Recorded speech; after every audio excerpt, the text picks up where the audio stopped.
Shalom jemaat yang dikasihi Tuhan dimanapun Anda berada, kita berjumpa lagi di dalam ibadah minggu meskipun kita masih harus melakukannya secara online. Saudara, kita bertanya sampai hari ini, apakah sesudah badai COVID-19 ini Tuhan Yesus akan segera datang kembali? Sampai kapan semuanya ini terjadi? Saya percaya ini menjadi pertanyaan sebagian kita.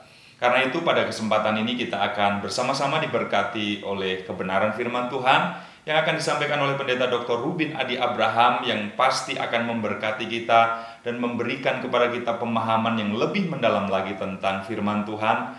Tetapi mari kita berdoa terlebih dahulu sebelum kita memulai ibadah kita pada kesempatan ini. Bapa Surgawi, kami menaikkan syukur kepada Tuhan karena kami ada sampai hari ini oleh karena pemeliharaan tangan-Mu yang luar biasa. Karena kami dicukupi oleh Tuhan, karena setiap kebutuhan kami Engkau yang memberikannya kepada setiap kami, dan kami ada sampai hari ini oleh karena anugerah Tuhan semata-mata. Tuhan, kami mau sekarang untuk menaikkan setiap pujian kami, mengagungkan Engkau di dalam penyembahan kami, dan biarlah kami membangun keintiman dengan Tuhan melalui ibadah kami. Kami mau serahkan dari awal sampai akhir ibadah ini ke dalam tangan-Mu. Biar Tuhan yang memberkati, mengurapi setiap kami, memberikan pengertian-pengertian yang baru kepada setiap kami, dan kami menjadi orang-orang percaya yang makin hari makin bertumbuh dewasa di dalam Tuhan. Kami menyerahkan ibadah kami ini seluruhnya ke dalam tangan-Mu, hanya di dalam nama Tuhan Yesus Kristus kami berdoa dan mengucap syukur. Haleluya. Amin. Shalom Bapak Ibu Saudara sekalian, mari kita siapkan hati kita untuk memuji dan menyembah Tuhan. Sebab hanya di dalam Dia kita memperoleh pengharapan dan kekuatan. Haleluya, mari kita bertepuk tangan bagi Tuhan kita yang luar biasa.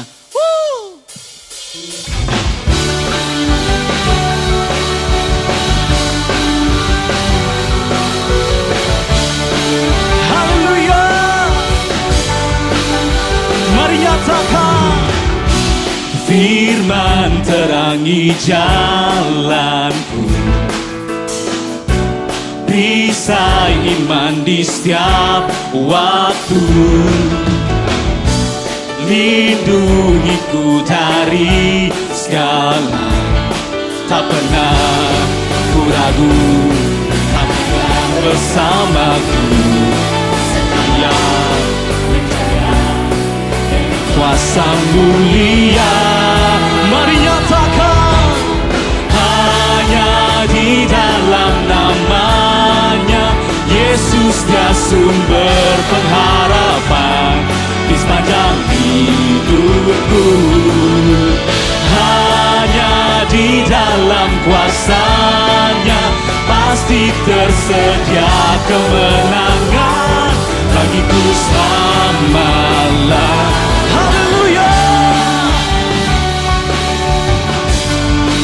Kebenaran yang membebaskan kami Tuhan.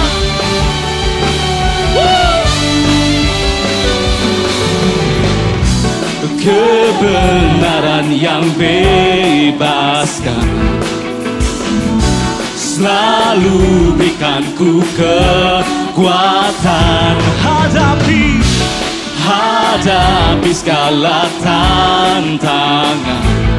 Tak pernah ku ragu karena Dia bersamaku, setia menjaga dengan kuasa.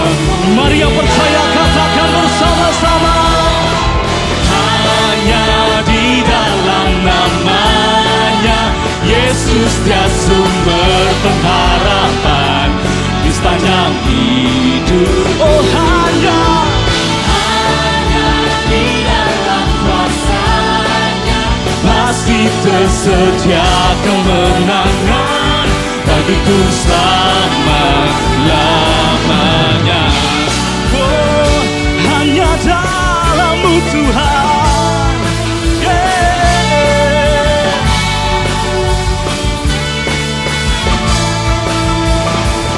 Dalam namanya ada pengharapan, dalam kuasa. Mari bersama-sama kita nyatakan, hanya di dalam namanya Yesus Dia sumber pengharapan di sepanjang hidupku. Oh, hanya di dalam kuasa-Nya pasti tersedia kemenangan bagiku selamanya. Hanya di dalam nama-Nya Yesus, Dia sumber pengharapan di sepanjang hidup. Hanya di dalam kuasa-Nya pasti tersedia kemenangan bagiku selama-lamanya.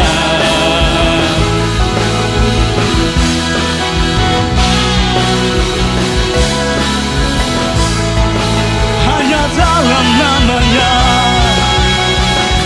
dalam nama-Nya ada pengharapan, dalam kuasa-Nya kemenangan. Berikan sorak-sorak meriah bagi Tuhan kita yang dahsyat. Haleluya. Sebab hanya di dalam Dia ada kemenangan dan ada kuasa. Mari setiap kita siapkan hati kita untuk menerima kebenaran firman Tuhan.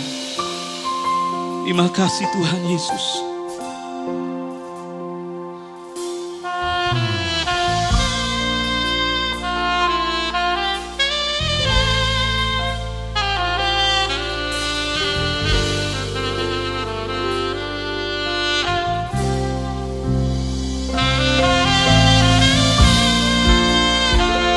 Hanya Engkau Yesus Tuhan. Terima kasih. Mari nyatakan dengan iman. Setiap hari kulihat kasih-Mu, setiap hari kulihat kuasa-Mu, setiap hari kulihat mujizat terjadi dalam hidupku. Terima kasih Bapa. Setiap hari kulihat kasih-Mu, setiap hari kulihat kuasa-Mu, setiap hari kulihat mujizat terjadi dalam hidup. Katakan Yesus,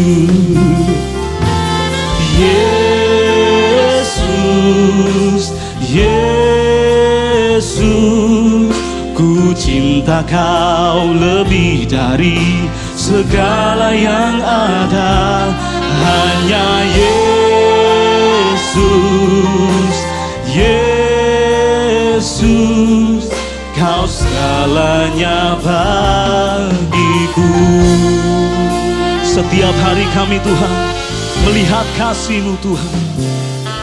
Setiap hari kulihat kasih-Mu, setiap hari kulihat kuasa-Mu, setiap hari kulihat mujizat terjadi dalam hidup. Mari nyatakan dengan iman-Mu. Yesus, Yesus, ku cinta Kau lebih dari segala yang ada. Hanya Yesus, Yesus, Kau segalanya. Katakan Yesus.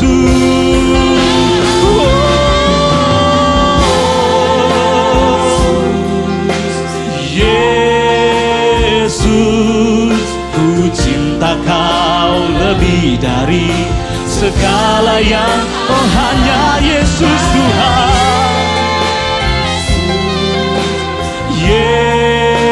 Yesus, Kau segalanya baik. lebih sungguh dengan iman kita. Katakan Yesus,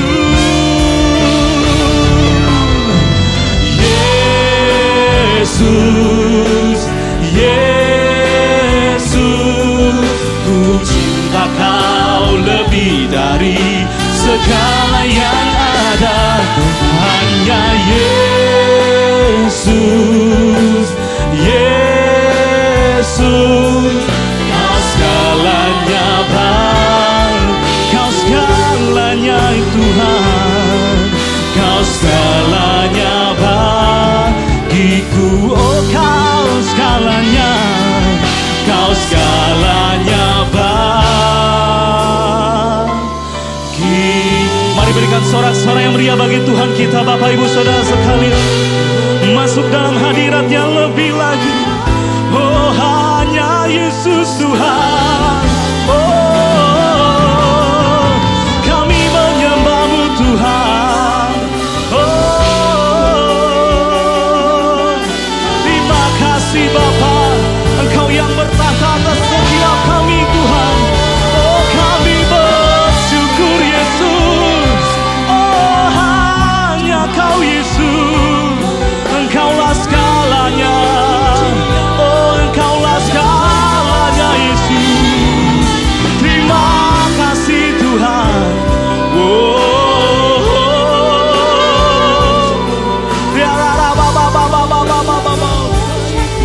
Terima kasih.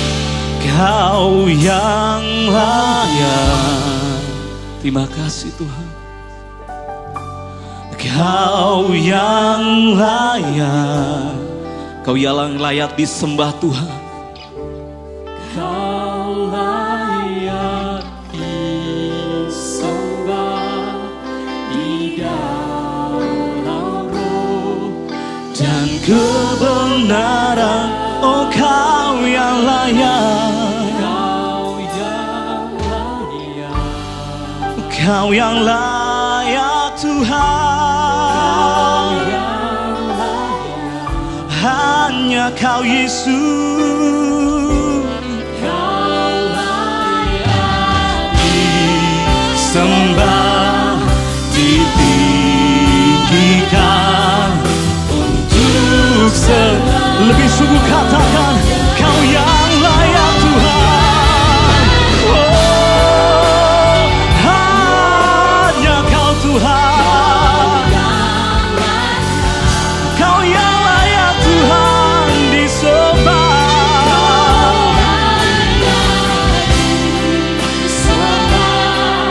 Di dalam roh dan kebenaran. Oh Kau yang layak Yesus. Oh hanya Kau Bapa. Hanya Kau Tuhan.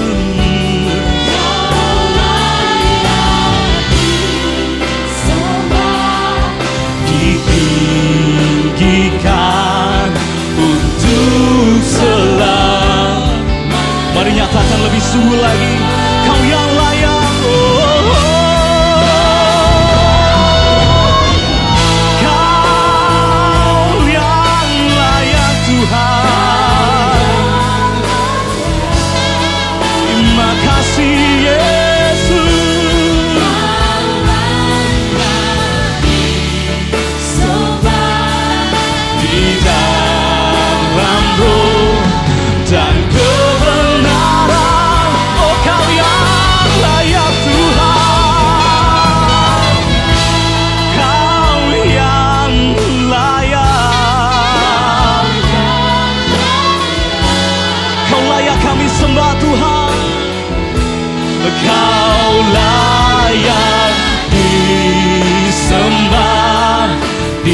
disembah, ditinggikan untuk selamanya. Kau yang layak oh kau yang layak. Sekali lagi nyatakan, kau yang layak ditinggikan untuk selamanya. Berikan kemuliaan bagi Tuhan kita, sebab hanya Dia yang layak, layak terima pujian dan hormat. Haleluya.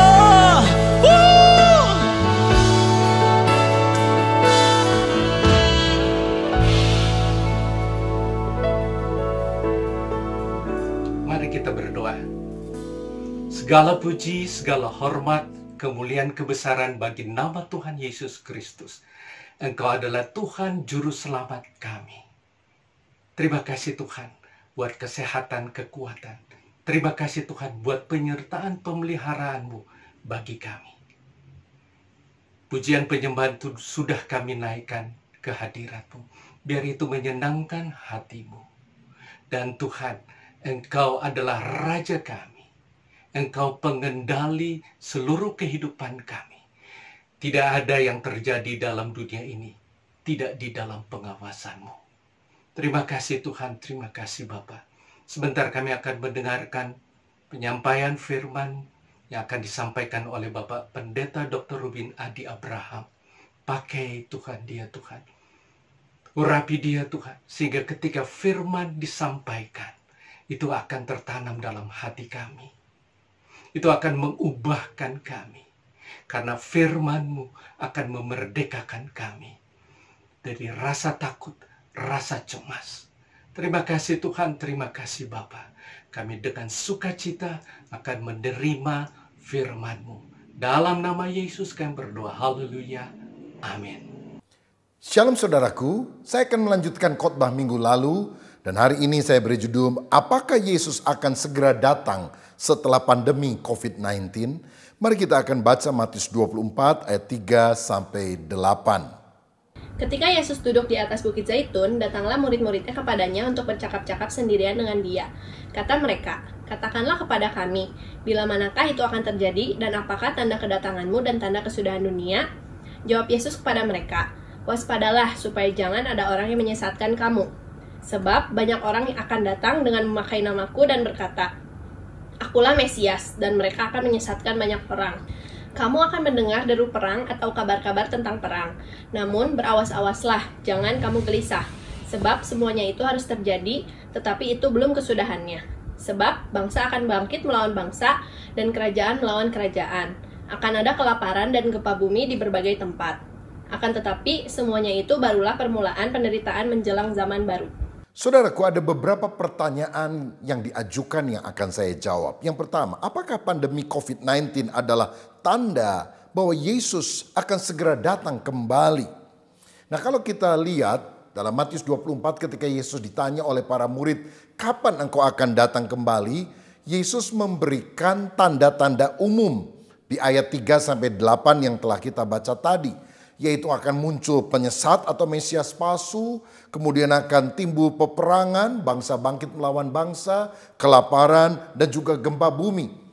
Dan catatan Alkitab yang paralel dengan Matius 24, yaitu Lukas 21 ayat 11 menambahkan kata penyakit sampar dan kelaparan. Jadi ada penyakit sampar, dan sebagian orang menghubungkan dengan COVID-19 pada hari-hari ini. Tetapi dikatakan pada Lukas 21 ayat yang ke-9, tetapi itu tidak berarti kesudahannya segera datang. Bahkan dalam Matius 24 ayat 8 tadi dikatakan itu barulah permulaan penderitaan menjelang zaman baru. Berarti pandemi COVID-19 ini bukan merupakan tanda bahwa Yesus akan segera datang. Karena setelah tanda-tanda umum yang juga berlangsung pada abad-abad yang lampau, ada tanda khusus yang menunjukkan kehadiran Tuhan untuk kali kedua akan lebih dekat, yang dicatat di dalam Matius 24 ayat 9 sampai 14 yang berbunyi demikian. Pada waktu itu, kamu akan diserahkan supaya disiksa, dan kamu akan dibunuh dan akan dibenci semua bangsa oleh karena namaku. Dan banyak orang akan murtad, dan mereka akan saling menyerahkan dan saling membenci. Banyak nabi palsu akan muncul dan menyesatkan banyak orang. Dan karena makin bertambahnya kedurhakaan, maka kasih kebanyakan orang akan menjadi dingin. Tetapi orang yang bertahan sampai pada kesudahannya akan selamat. Dan Injil Kerajaan ini akan diberitakan di seluruh dunia, menjadi kesaksian bagi semua bangsa. Sesudah itu, barulah tiba kesudahannya.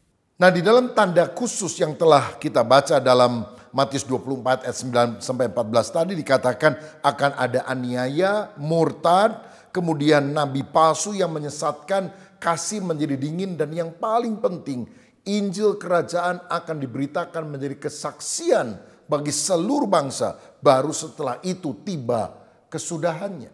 Karena setelah Injil diberitakan langsung masuk ayat yang ke-15 yang menunjukkan antikris akan muncul. Dikatakan, jadi apabila kamu melihat pembinasa keji berdiri di tempat kudus menurut firman yang disampaikan oleh Nabi Daniel dan selanjutnya.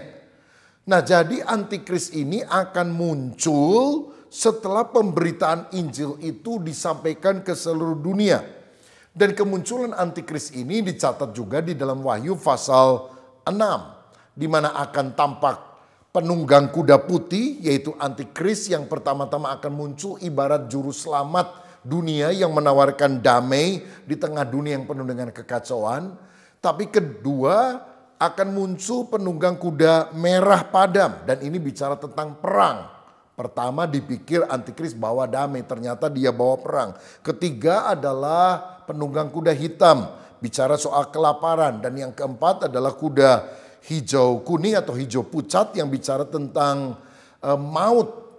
Dan seperempat penduduk bumi akan mati, dan kemudian akan ada penganiayaan yang lebih hebat sehingga banyak sekali orang-orang percaya yang tertinggal, yang tidak diangkat, yang akan mati syahid. Jadi kalau boleh saya sampaikan bahwa COVID-19 ini bukan tanda bahwa Yesus akan segera datang kembali atau tanda akhir zaman, tapi bagian dari kondisi yang mendekati akhir zaman. Dengan kata lain, ini adalah persiapan atau latihan menjelang akhir zaman. Karena akhir zamannya sendiri akan didahului dengan banyak peristiwa yang lebih menyeramkan dan mengerikan. Nah, kenapa saya katakan demikian? Karena ternyata masih banyak nubuatan-nubuatan Alkitab yang harus digenapi dulu sebelum Yesus datang. Antara lain Matius 24 ayat 14 tadi, bahwa Injil Kerajaan harus diberitakan menjadi kesaksian ke seluruh dunia untuk semua bangsa. Nah, Kisah Rasul 3 ayat 21 juga sudah menyatakan bahwa Kristus itu harus tinggal di sorga sampai waktu pemulihan segala sesuatu. Apa yang kita alami sekarang ini bisa merupakan bagian daripada pemurnian supaya orang-orang percaya benar-benar hidup takut akan Tuhan. Nah, di dalam kalimat pemberitaan Injil ke seluruh dunia itu saya yakin termasuk akan terjadi kegerakan rohani di Timur Tengah. Di mana ada 3 negara yang secara khusus dinubuatkan akan mengalami pertobatan. Mesir, Asyur, atau kira-kira Irak sekarang, dan juga Israel itu akan bertobat. Karena Yesaya 19 ayat 23 sampai 25 berkata demikian. Pada waktu itu akan ada jalan raya dari Mesir ke Asyur, sehingga orang Asyur dapat masuk ke Mesir dan orang Mesir ke Asyur. Dan Mesir akan beribadah bersama-sama Asyur.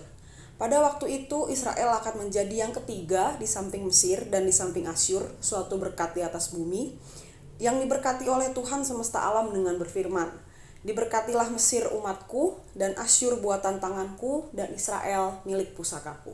Jadi 3 negara ini akan dilawat oleh Tuhan, yaitu Mesir, Asyur, dan juga Israel. Berarti orang-orang Yahudi yang sekarang ini sangat sedikit yang percaya kepada Yesus akan bertobat dan diselamatkan. Karena dalam Wahyu 7 ayat 4 dikatakan demikian. Dan aku mendengar jumlah mereka yang dimateraikan itu 144.000 yang telah dimateraikan dari semua suku keturunan Israel. Nah, ayat ini bicara tentang 144.000 orang Yahudi yang akan diselamatkan. Ini merupakan angka simbolis yang menunjukkan semua orang-orang Yahudi yang percaya kepada Yesus yang telah diketahui oleh Tuhan sejak dunia belum dijadikan untuk mereka percaya akan diselamatkan pada waktu ini.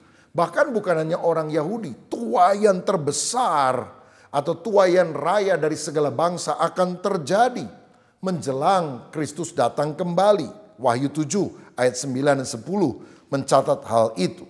Kemudian daripada itu aku melihat sesungguhnya suatu kumpulan besar orang banyak yang tidak dapat terhitung banyaknya dari segala bangsa dan suku dan kaum dan bahasa berdiri di hadapan tahta dan di hadapan Anak Domba, memakai jubah putih dan memegang daun-daun palem di tangan mereka. Dan dengan suara nyaring mereka berseru, "Keselamatan bagi Allah kami yang duduk di atas tahta dan bagi Anak Domba." Berarti saudara, sebelum Yesus datang masih ada tugas yang kita harus selesaikan, yaitu menuntaskan amanat agung Yesus. Pergilah, jadikan semua bangsa muridku, baptislah mereka dan ajarlah mereka melakukan segala perintah Tuhan. Jadi seringkali kita saling tunggu. Kita berdoa, Tuhan kapan engkau akan datang? Tapi Tuhan mungkin ngomong dari surga, umatku kapan kamu memberitakan Injil? Aku memang pengen segera datang, tapi kalau kamu tidak melakukan penginjilan, bagaimana aku bisa datang? Karena ini harus digenapi dulu nubuatannya sebelum aku datang kembali. Berarti ini waktunya untuk kita benar-benar bangkit memberitakan Injil, baik secara langsung maupun secara online. Yang kedua, kapan Yesus datang kembali dan mengangkat orang yang percaya kepadanya? Di sini kita melihat ada 3 pandangan yang berbeda yang disebut sebagai pre-tribulation, mid-tribulation, atau post-tribulation. Saya akan jelaskan.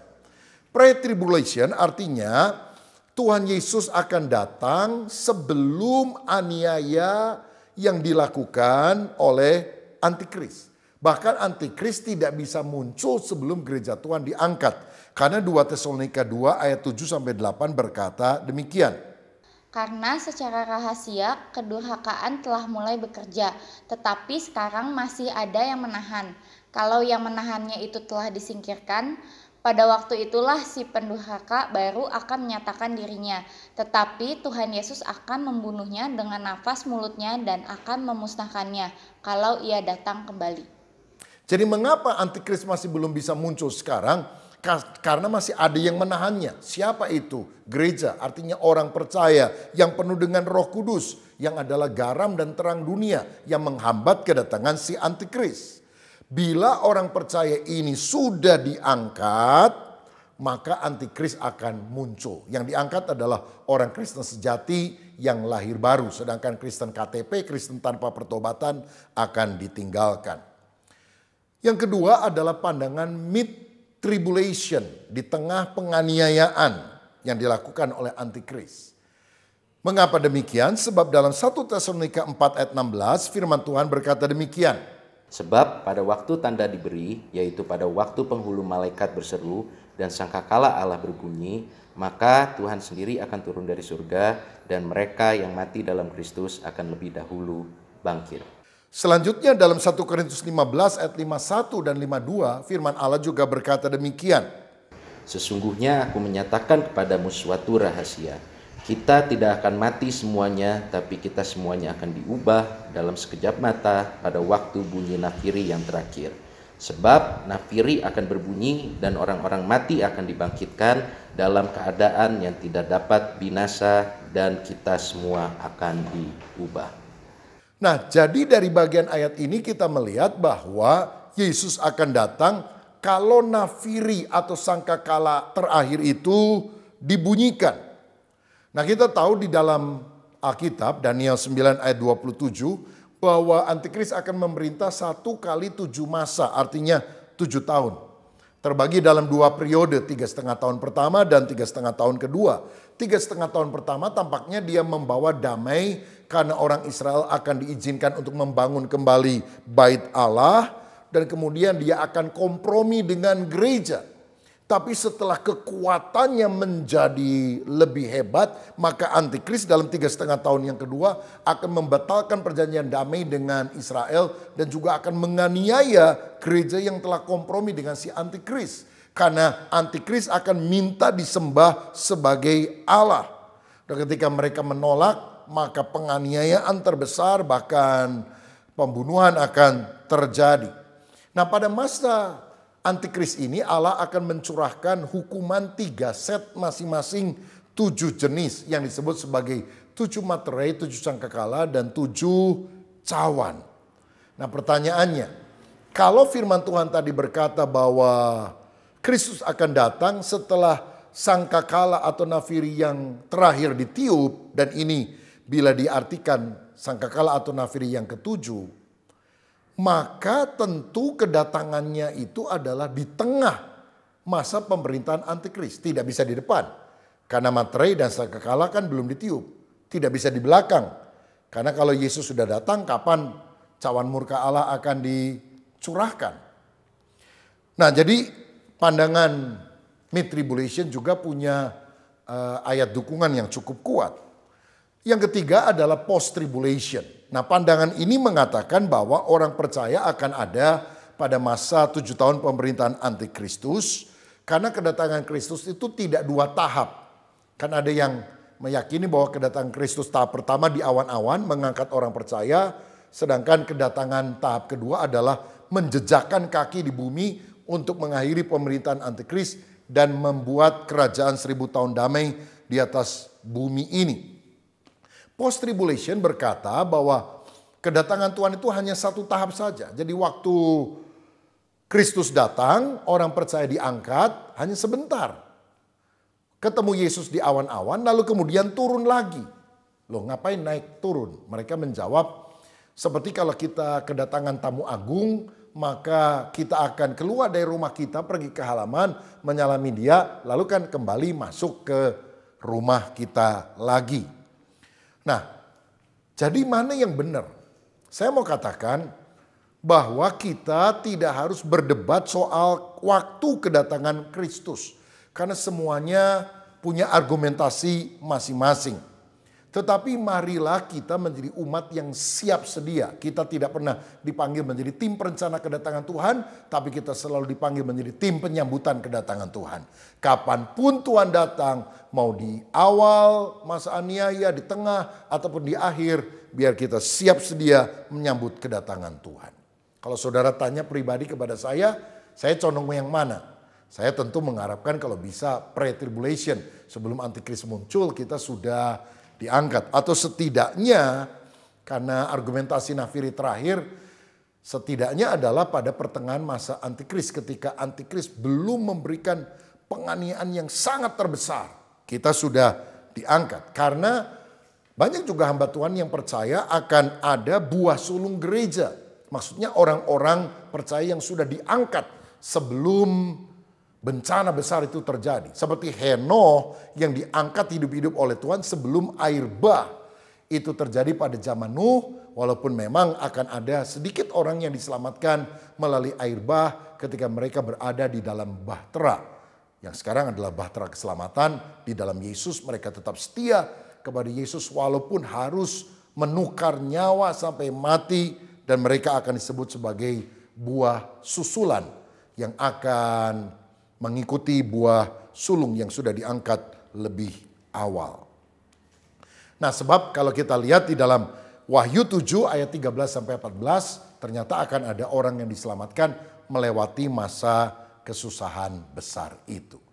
Jadi kapan Yesus datang kembali, kita lihat bisa ada pandangan pre, mid, atau post tribulation, tapi buat kita biar kita selalu siap sedia. Pertanyaan ketiga adalah antikristus itu satu pribadi atau suatu sistem? Dan siapa mereka?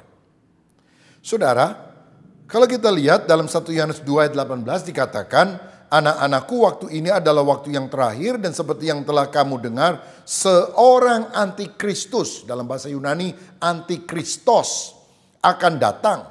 Sekarang telah bangkit banyak antikristus, bahasa Yunaninya antikristoi, Itulah tandanya bahwa waktu ini benar-benar adalah waktu yang terakhir. Jadi sepanjang zaman sudah banyak antikristoi. Tapi menjelang kedatangan Tuhan akan muncul satu pribadi antikristus. Nah saudara, jadi kalau dikatakan banyak antikristus, ternyata sepanjang sejarah manusia itu banyak sekali orang dan sistem yang membenci bahkan menganiaya baik umat Yahudi, umat pilihan Tuhan dan juga orang-orang Kristen. Contohnya adalah Kaisar Nero yang begitu kejam dan membantai orang Kristen. Dia yang membakar kota Roma, tetapi dia menuduh orang Kristen yang melakukannya pada dia dan anak buahnya yang melakukannya. Sehingga orang Kristen harus menghadapi maut karena ada singa dan sebagainya yang dilepas di Kolosium dan menjadi tontonan bagi orang-orang Romawi dan Kaisar Nero pada waktu itu. Hitler yang membantai 6 juta orang Yahudi pada masa Perang Dunia Kedua juga merupakan gambaran tentang antikristus yang sangat kejam karena dia membenci orang Yahudi dan juga membenci kekristenan. Nah kini ada kelompok-kelompok rahasia, secret society, ada yang menyebut dengan Illuminati atau yang lain yang tampaknya sedang menyiapkan New World Order, ya, yaitu pemerintahan dunia yang baru yang nilai-nilainya sangat beda dengan kingdom values. Misalnya, Alkitab mengajarkan bahwa pernikahan itu satu laki-laki dan satu perempuan, Adam dan Hawa, bukan Adam dan Hendra. Nah, tapi sekarang ada orang-orang yang menyebarkan ke seluruh dunia paham tentang LGBT dan juga same sex marriage. Berarti kelompok ini adalah kelompok yang jelas-jelasan menentang nilai-nilai kerajaan Allah yang diajarkan di dalam Alkitab.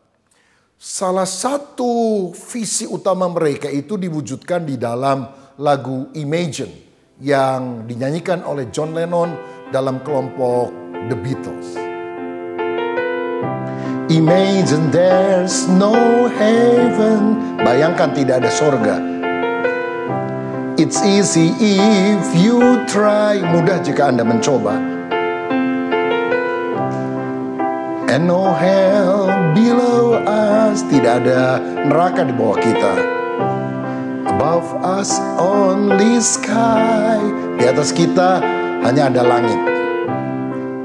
Ya, lagu Imagine ini melukiskan tentang filosofi yang terkandung di dalam satu pemerintahan dunia baru yang akan muncul.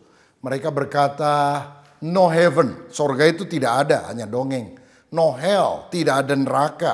No countries, tidak ada negara-negara. Semua akan menjadi one world government, pemerintahan satu dunia baru. Dikatakan juga pada bait yang berikutnya, no religion. Berarti mereka tidak percaya adanya agama-agama. Semua agama akan disatukan. Selama ini juga banyak orang sudah tidak mau melibatkan Allah. Dan juga tidak ada doa di dalam sekolah-sekolah pemerintah.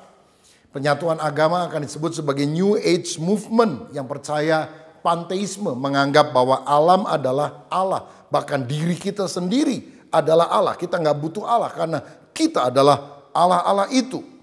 Kemudian mereka juga percaya kepada reinkarnasi. Orang kalau mati akan muncul lagi menjadi makhluk yang lain. Mereka juga percaya relativisme. Tidak ada kebenaran yang mutlak. Semuanya itu benar menurut masing-masing orang. Ini adalah hal yang akan terus dikumandangkan dalam penyatuan agama-agama dunia. Imagine no possession. Bayangkan tidak akan ada harta milik karena semuanya akan diatur oleh satu pemerintahan pusat yang dikuasai oleh si antikris. Dan juga dikatakan and the world will live as one. Dan dunia akan hidup menjadi satu. Maksudnya apa? One world government.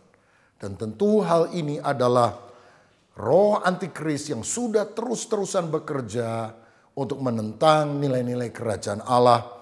Dan sebagai anak Tuhan kita tidak boleh menerima hal ini. Yang keempat, yang terakhir, apakah tanda 666 itu adalah microchip? Saudara, kalau kita baca dalam Wahyu 13 ayat 16 dan 17, dikatakan demikian. Dan ia menyebabkan sehingga kepada semua orang, kecil atau besar, kaya atau miskin, merdeka atau hamba, diberi tanda pada tangan kanannya atau pada dahinya.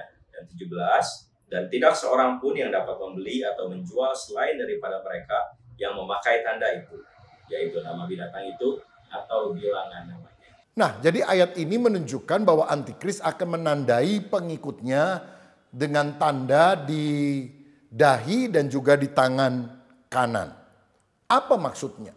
Ada dua tafsiran yang saling bertolak belakang. Yang pertama tafsiran hurufiah dan yang kedua tafsiran simbolis. Yang pertama tafsiran hurufiah memahami bahwa ini adalah microchip.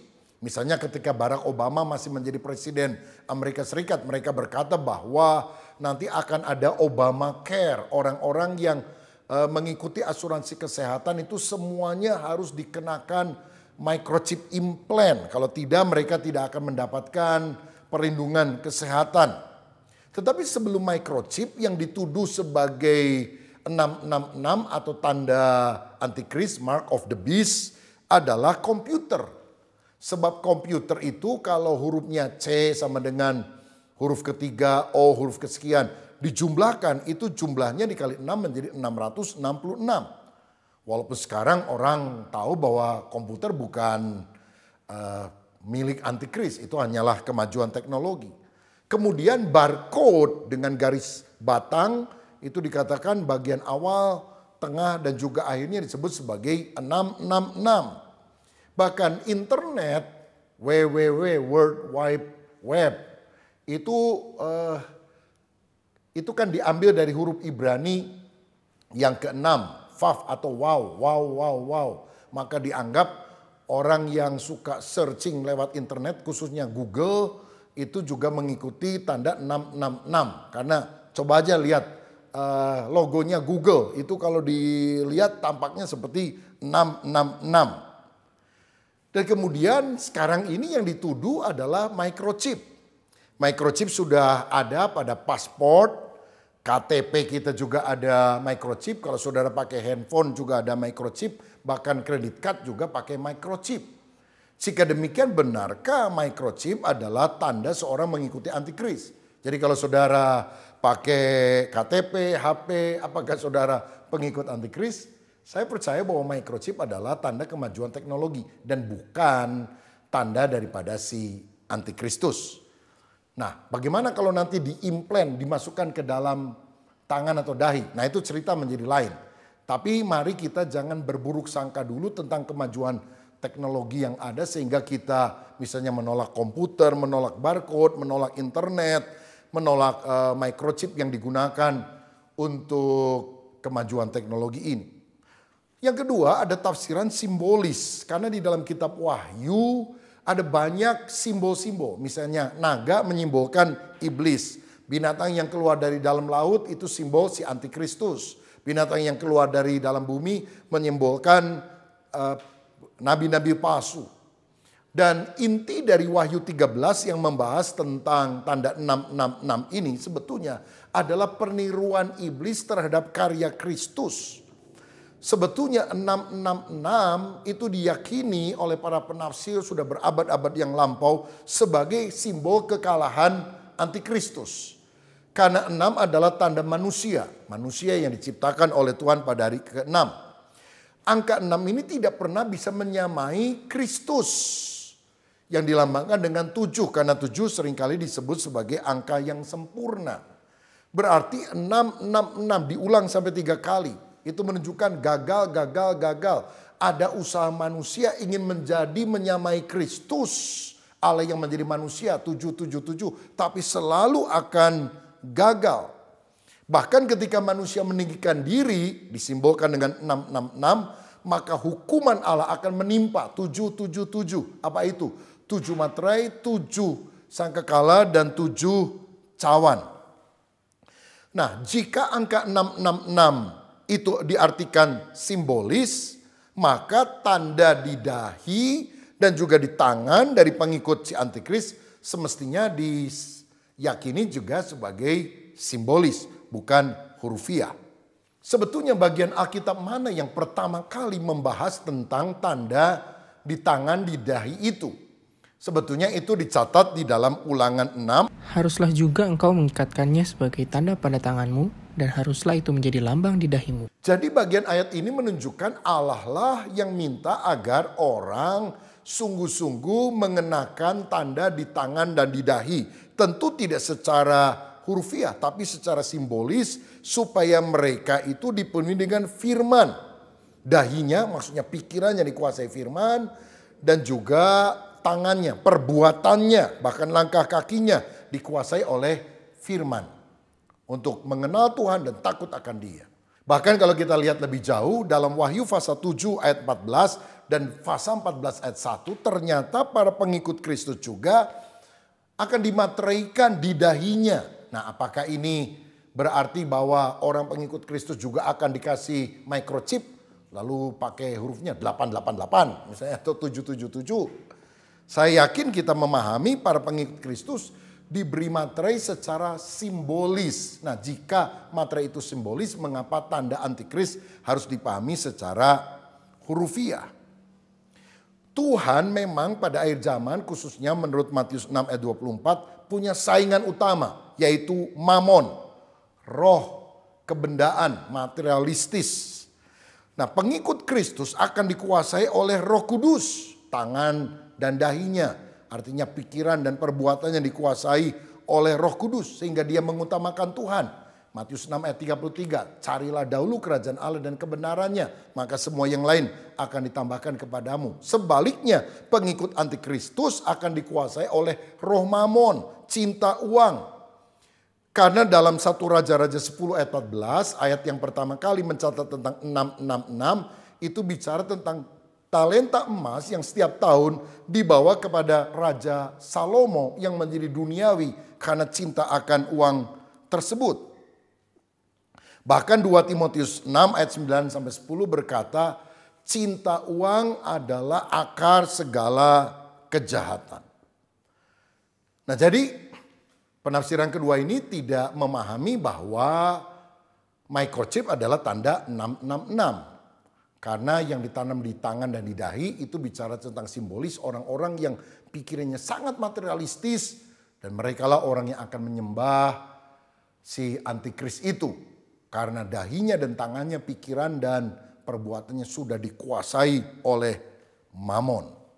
Jika demikian, apakah mungkin antikris itu akan menanamkan microchip implant dalam tubuh seseorang? Itu yang kita tidak tahu dan kita belum bisa berspekulasi sekarang. Saya pribadi memahami bahwa microchip implant hanya merupakan tahapan awal dari sesuatu yang kelak mungkin teknologi yang lebih canggihnya bisa saja digunakan oleh antikristus. Mungkin digabung dengan AI atau AI, Artificial Intelligence, yaitu kecerdasan buatan.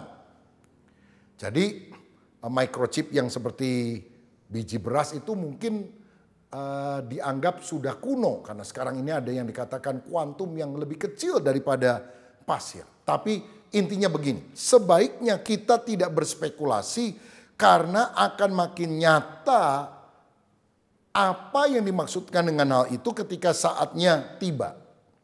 Namun jika benar-benar antikris memberikan tanda entah di tangan, di dahi atau apapun juga bentuknya dengan implant ke dalam tubuh, jangan diterima karena itu bisa memberikan kontrol kepada data-data yang dimiliki oleh setiap orang sehingga orang tidak mungkin bisa mengeluarkan. Maksudnya kalau saudara masih punya handphone, handphonenya bisa dibuang. Atau misalnya kredit cardnya bisa dibuang, tidak dipakai. Bila mana ada microchip. Tapi kalau sudah ditanam di dalam hidup manusia kan kita akan selalu terdeteksi. Tetapi apakah benar tafsiran hurufiah ini ataukah simbolis? Lebih baik kita tidak berspekulasi tentang hal tersebut. Dan yang penting sekarang kita tidak memiliki hati yang serakah, karena itulah jalan masuk untuk antikristus akan menguasai kehidupan kita. Tetapi kita tidak perlu takut karena sebetulnya berita akhir zaman bukan untuk menakut-nakuti kita. Akhir zaman menunjukkan antikris itu akan dikalahkan oleh Kristus. Dan ini adalah berita kemenangan bagi orang yang percaya. Lagi pula Kalau kita membaca dengan seksama Alkitab, yang menyembah antikris itu adalah mereka yang dari sejak awal, bahkan sebelum dunia dijadikan, namanya memang sudah tidak tertulis dalam kitab kehidupan. Artinya orang itu tidak lahir baru. Saya bacakan Wahyu 13 ayat 8 supaya saudara yakin.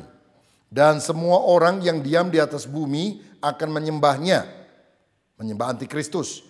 Yaitu setiap orang yang namanya tidak tertulis sejak dunia dijadikan di dalam kitab kehidupan dari anak domba yang telah disembelih.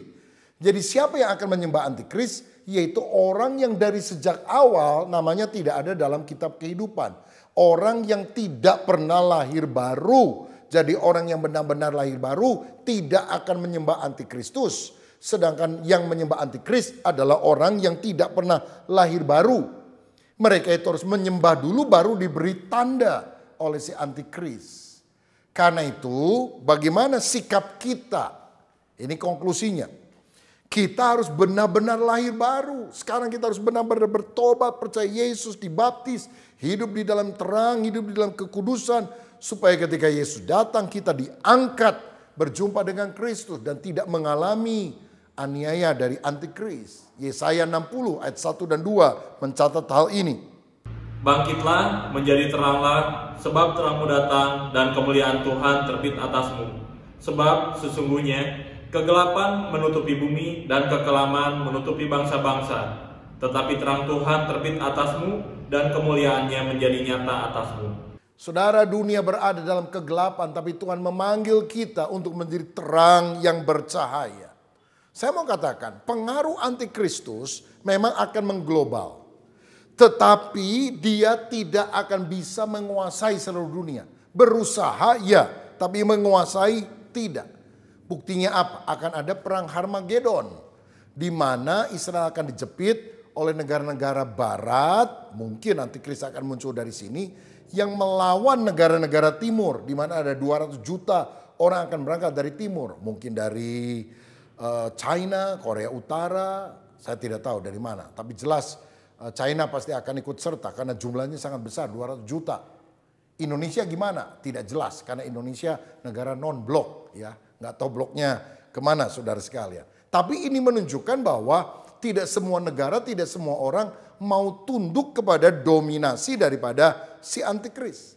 Lagi pula ketika peperangan Harmagedon ini terjadi, Kristus sendiri akan turun dari sorga bersama dengan orang kudusnya menjadi raja di atas muka bumi dalam kerajaan milenium 1000 tahun yang kemudian akan bersambung dengan kerajaan kekal sampai selama-lamanya.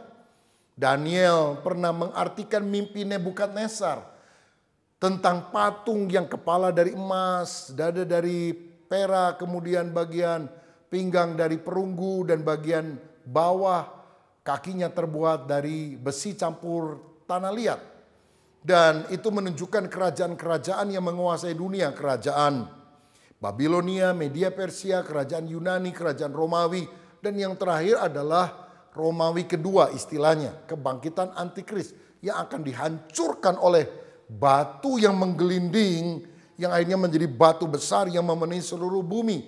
Dan ini adalah bicara tentang Yesus dan orang-orang yang percaya kepadanya. Jadi antikris mencoba untuk menjadi raja dunia, tapi tidak akan pernah bisa. Hirohito pernah mencoba, gagal. Hitler pernah mencoba, gagal. Kaisar-kaisar yang lain pada zaman dulu mencoba menjadi penguasa dunia. Tidak ada yang berhasil. 6, gagal.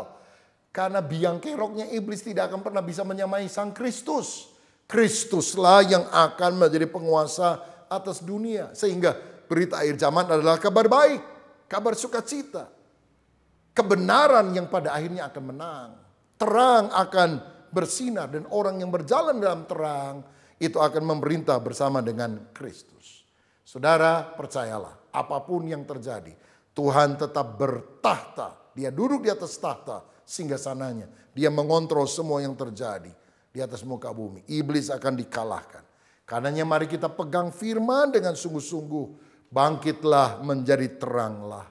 Setialah kepada Yesus, setia kepada firman-Nya, setia sampai mati. Dan jangan lupa beritakan Injil. Sebab sebelum Injil diberitakan, Kristus tidak akan datang untuk kali kedua. Ini waktunya kita sehati menuntaskan amanat agung menjelang kedatangan Kristus kedua. Tuhan Yesus memberkati. Tanda-tanda telah nyata, hujan akhir telah tiba. Allah sedang melawat umatnya. Ladang telah menguning, siap untuk dituai. Banyak jiwa menanti uluran tangan kita. Tuailah, tuailah sekarang. Nyatakan kemuliaannya pada segala bangsa.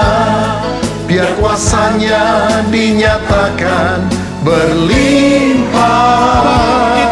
Bangkitlah gereja Tuhan, pandang sekelilingmu.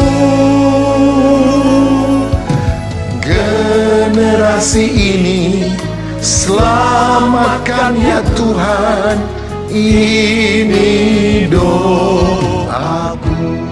Adakah di antara saudara yang pada akhir zaman ini belum sungguh-sungguh yakin kalau engkau mati masuk surga atau masuk neraka? Maukah engkau hari ini sungguh-sungguh bertobat, percaya kepada Yesus, dilahir barukan, sehingga engkau akan diangkat pada hari kedatangan Kristus untuk kali yang kedua? Kalau ada saudara yang mau bertobat dan menerima Yesus, taruhlah tanganmu di dada dan berdoalah dengan segenap hati. Bapa Surgawi, terima kasih. Kami tidak perlu takut menghadapi akhir zaman, karena antikris akan dikalahkan. Yang kami nanti-nantikan bukan antikristus, yang kami nanti-nantikan adalah Kristus yang akan menjadi raja dalam kerajaan 1000 tahun dan kerajaan kekal. Biar kami bertobat dan menerima Engkau sebagai Tuhan dan Raja dalam hidup kami sekarang sampai selama-lamanya. Terima kasih Tuhan, biar kami juga memberitakan Injil, karena banyak jiwa yang membutuhkan uluran tangan kasih-Mu. Berkat-Mu atas kami dalam nama Yesus. Amin. Bapa Surgawi, kami menaikkan syukur kepadamu karena kebenaran firman-Mu sudah disampaikan kepada setiap kami. Kami percaya bahwa Engkau yang mengatur waktu, Engkau yang mengatur sejarah, dan kami percaya bahwa kedatangan Kristus yang kedua kali adalah sesuatu yang terus kami nanti-nantikan ya Tuhan. Biarlah Tuhan menemukan kami menjadi hamba-hamba yang setia ketika Engkau datang kembali untuk menjemput kami pada kedatangan-Mu yang kedua. Tuhan, kami bersyukur dan biarlah firman-Mu termeterai dalam hidup kami, dan kami dimampukan untuk menjadi pelaku-pelaku firman oleh karena kekuatan Roh Kudus di dalam hidup kami. Kami memberikan persembahan kami yang sudah kami transferkan ya Tuhan. Biarlah keuangan ini, biarlah dana ini dipakai oleh Tuhan untuk memperlebar kerajaan Tuhan di muka bumi ini melalui gereja-Mu. Terima kasih juga ya Tuhan, kami terus berdoa untuk pemerintahan kota, pemerintahan bangsa kami juga ya Tuhan. Kami serahkan semuanya ke dalam tangan-Mu, pimpinan-pimpinan kami ini, biar diberi hikmat, kekuatan, kasih karunia oleh Tuhan, untuk mengatur masyarakat, bangsa, dan negara kami, untuk diberi kekuatan dan hikmat, untuk mengatasi badai COVID-19 ini dengan lebih cepat lagi ya Tuhan. Berkat-Mu atas para dokter, atas tenaga medis dimanapun mereka berada, biar kekuatan dan kesehatan senantiasa Tuhan limpahkan atas mereka. Terima kasih Bapa Surgawi, sekarang kami mengangkat kedua tangan kami, turunlah atas kami sekalian berkat dari Allah Bapa, kasih sayang dan karunia dari Tuhan kami Yesus Kristus, persekutuan dan pengurapan yang baru dari Roh Kudus, berkat Allah Tritunggal yang kami terima hanya di dalam nama Tuhan Yesus Kristus. Haleluya. Semua kita yang percaya mari katakan amin. Salam sehati, Tuhan Yesus memberkati kita sekalian.